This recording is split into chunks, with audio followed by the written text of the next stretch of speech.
Welcome to hit TV. తెలంగాణలో నూతన ప్రభుత్వం ఏర్పడ్డాక 6 హామీల్లో భాగంగా మహాలక్ష్మి స్కీమ్ కింద ఆర్టీసీ బస్సుల్లో మహిళలకు ఉచిత ప్రయాణ సౌకర్యాన్ని కల్పించారు.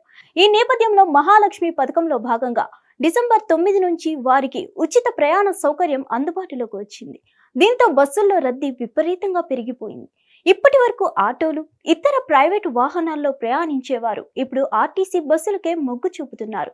దీంతో బస్సులు ఎక్కేందుకు కూడా స్థలం దొరకని పరిస్థితి నెలకొంది. మహిళలు ఎక్కువగా బస్సుల్లో ప్రయాణిస్తుండటంతో ఆటో డ్రైవర్లు ఆందోళన చెందుతున్నారు. ప్రభుత్వ నిర్ణయం తమదేనని అభ్యంతరం వ్యక్తం చేశారు. ప్రయాణికులను ఎక్కించకపోవడంతో రోజువారీ ఆదాయం కోల్పోయామని, కుటుంబాలను ఎలా పోషించుకుంటామని ఆగ్రహం వ్యక్తం చేశారు. ఇప్పటికే రాష్ట్ర వ్యాప్తంగా పలుమార్లు ఆటో డ్రైవర్లు నిరసనలు తెలిపారు. ప్రభుత్వ అధికారులతోనూ సమావేశమయ్యారు. తమను ఆదుకోవాలని డిమాండ్ చేశారు. ప్రభుత్వం నుంచి సరైన స్పందన రావడంతో కీలక నిర్ణయం తీసుకున్నారు. ఈ నెల 4న ఇందిరా పార్క్ వద్ద మహాధర్నాకు ఆటో డ్రైవర్లు పిలుపునిచ్చారు.